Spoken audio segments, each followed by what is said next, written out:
அனைவருக்கும் வணக்கம். வேர்ல்டு சித்திரகுப்தர் சேனலுக்கு உங்களை அன்புடன் அழைக்கின்றோம். இன்றைய நாள் இனிதாய் அமைய ஸ்ரீ சித்திரகுப்தரை பிரார்த்திக்கின்றோம். 29/1/2025 தை அமாவாசை அன்று இந்த 20 நிமிடத்தை யாரும் தவற விடாதீங்க. அமாவாசையில் வந்திருக்கும் இந்த அபிஜித் நட்சத்திர நேரத்தை பற்றிய ஒரு சிறப்பான தகவலைத்தான் இன்றைக்கான பதிவில் நம்ம பார்க்க இருக்கின்றோம். வாங்க வீடியோக்குள்ளே போகலாம்.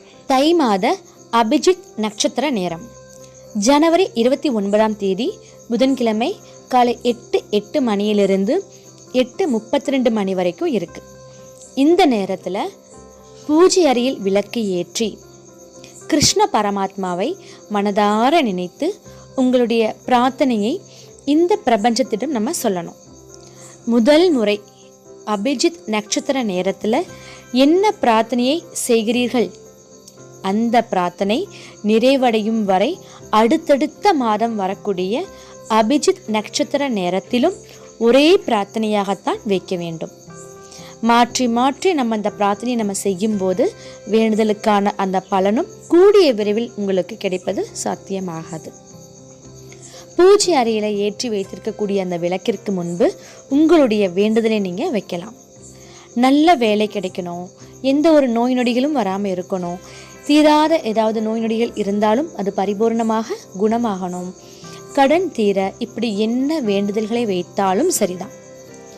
நீங்கள் என்ன வேண்டுதல் வைத்திருக்கிறீர்களோ அது சம்பந்தப்பட்ட மந்திரங்களை நீங்க சொல்லி நம்ம வழிபாடு செய்யலாம். இப்போ நல்ல வேலை கிடைக்க வேண்டும் என்றால் ஹனுமனுடைய மந்திரம், கடன் சுமை நமக்கு குறைய வேண்டுமென்றால் மகாலட்சுமியினுடைய மந்திரம், பண வரவு அதிகரிக்க வேண்டுமென்றால் குபேரர் மந்திரம், இப்படி உங்களுக்கு தெரிந்த மந்திர உச்சாடனங்களை நீங்கள் செய்து இந்த பிரார்த்தனையை இறைவனிடம் நீங்கள் வைக்கலாம். அல்லது உங்கள் குலதெய்வ வழிபாடு அல்லது இஷ்ட தெய்வ வழிபாட்டு மந்திரங்களை நீங்கள் கூட சொல்லலாம், தவறு கிடையாது. ஆக மொத்தத்தில் இந்த 20 நிமிடங்களும் உங்களுடைய மனது ஒருநிலைப்பட வேண்டும். உங்களுடைய ஃபுல் ஃபோக்கஸும் அந்த இறை வழிபாட்டில் இருக்கணும். அந்த 20 நிமிடமும் நம்பிக்கையோடு உங்கள் பிரார்த்தனையை நீங்கள் சொல்லணும். அதுதான் இங்கே ரொம்ப ரொம்ப முக்கியம். ஒரு சில நபர்களுக்கு எப்படி இருக்குன்னா, நான் அந்த டைமில் நான் ஒரு ட்ராவலிங்கில் இருக்கலாம், இல்லை ஏதாவது ஒரு முக்கியமான ஆஃபீஸ் ஒர்க்கில் இருந்து ஆஃபீஸ்லேருந்து நான் வெளியில் கூட நாங்கள் வரலாம், இப்படி நான் அந்த நேரத்திலும் நம்மளுடைய பணி சம்பந்தப்பட்ட வேலைகள் இருப்போம்.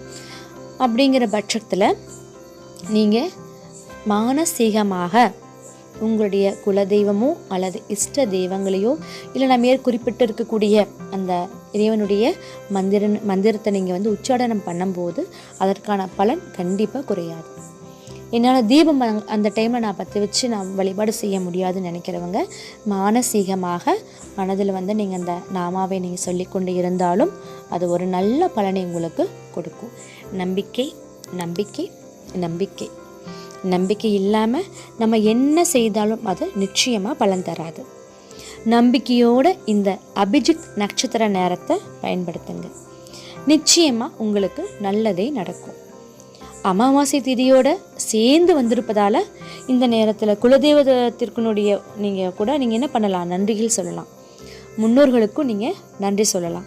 அதன் மூலமும் நமக்கு நிறைய நல்ல பலன்கள் கிடைக்கும் அப்படிங்கிறதுல எந்த ஒரு ஐயமும் கிடையாது.